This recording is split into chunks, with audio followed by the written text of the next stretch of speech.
வணக்கம். நட்பை பம்ப்ஸுக்கு அன்புடன் வரவேற்கிறோம். நேரமே தோட்டத்துக்கு போயிட்டுங்க, ஒரு கோழியை பிடிச்சி ரெடி பண்ணி சமையல் பண்ணுறதுக்கு கொடுத்துட்டு, அப்படியே தோட்டத்துக்குள்ளே சுற்றி பார்க்க போகும்போது, நம்ம ஏற்கனவே வச்சுருந்த அந்த கொய்யா மரம் அந்த குழியில் இருந்தது. அது பார்த்திங்கன்னா காஞ்சு போச்சுங்க. சரி, அதனால சரின்ட்டு அந்த இடத்துல வேறு மரம் வைக்கலான்ட்டு போய் ஒரு முருங்கை மரமும் இந்த ஸ்வீட் ஆரஞ்சும் வாங்கியாந்து வச்சுட்டோமுங்க. அடுத்தது பீக்கஞ்செடி காய் பிடிக்க ஆரம்பிச்சிருச்சுங்க. ஒரு 6-7 செடி இருக்கும். இந்த இடத்துல வச்சதெல்லாம் காய் பிடிக்க ஆரம்பிச்சிருச்சுங்க. இப்போதைக்கு 2 பிஞ்சு வந்துருச்சு. நல்லா நீளமான ஒரு மட்டை தெரியுதுங்க. அந்த கொடி காஞ்சி கிடக்கிற காரணம் என்னென்னு பார்த்திங்கன்னா, பழைய கொடிங்க.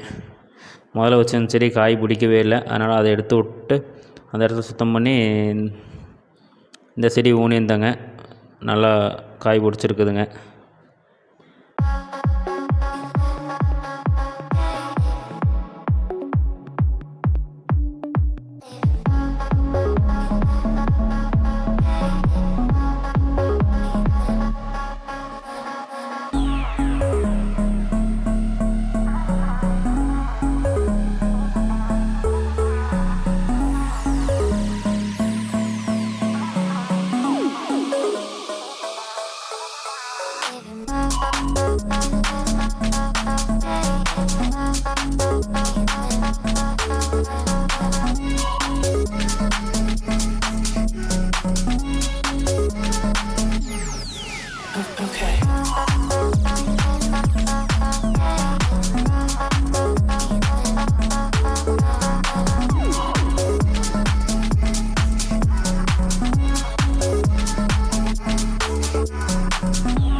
ஸ்வீட் ஆரஞ்சுன்னு சொல்லியிருந்தாங்க. நர்சரியில் ஸ்வீட் ஆரஞ்சுன்னு சொன்னாங்க. அது எலுமிச்சம்பழம் சைஸில் அதோட சிறுசாக குட்டி குட்டியாக வருமாமாங்க. நல்லா புளிப்பு ஸ்வீட்டாக இருக்குது அப்படிங்கிறாங்க. அது பார்த்தா தான் தெரியுங்க. இது பார்த்திங்கன்னா இன்றைக்கி வெண்டைக்காய் அறுவடைங்க. வெண்டைக்காய் அறுவடை நல்லா இருந்தது. வெண்டைக்காய் ஒரு 10 காய்க்கு பக்கம் இருந்தது, நாட்டுக்காய். அதை முடிச்சுட்டு புளிச்சக்கீரைங்க. சரி, இந்த டைமு புளிச்சக்கீரை கடையில் பண்ணி பார்க்கலான்ட்டு இன்றைக்கி தான் அதை புளிச்சக்கீரையை கட் பண்ணேங்க. இதுதான் கட் பண்ணுற புளிச்சக்கீரை நம்ம தோட்டத்தில் வச்சு. அது எதாக இருக்கும்னு என்னென்னு தெரியல. தலையை பொறிச்சு போட்டோம், வெட்ட தலைங்கிறாங்க. அதனால் சரின்னு அப்படியே கட் பண்ணி எடுத்தாச்சுங்க. இதில் மட்டும் அந்த ஒரு ஸ்டெம் போட்டுட்டோங்க. சரி, ஹைட்டாக போகுமோன்னு பார்க்கலான்ட்டு. அப்படியே நம்ம அந்த வாழை சாணிலேருந்து வாழை நார் எடுத்து அப்படியே கட்டியாச்சுங்க.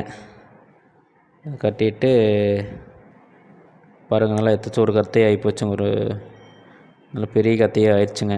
தலையை மட்டும்தான் பொறிச்சு போடணுங்களாமா. நாளைக்கு அதை கடையில் பண்ணி பார்க்கலான்ட்டு பொறிச்சு வச்சாச்சுங்க.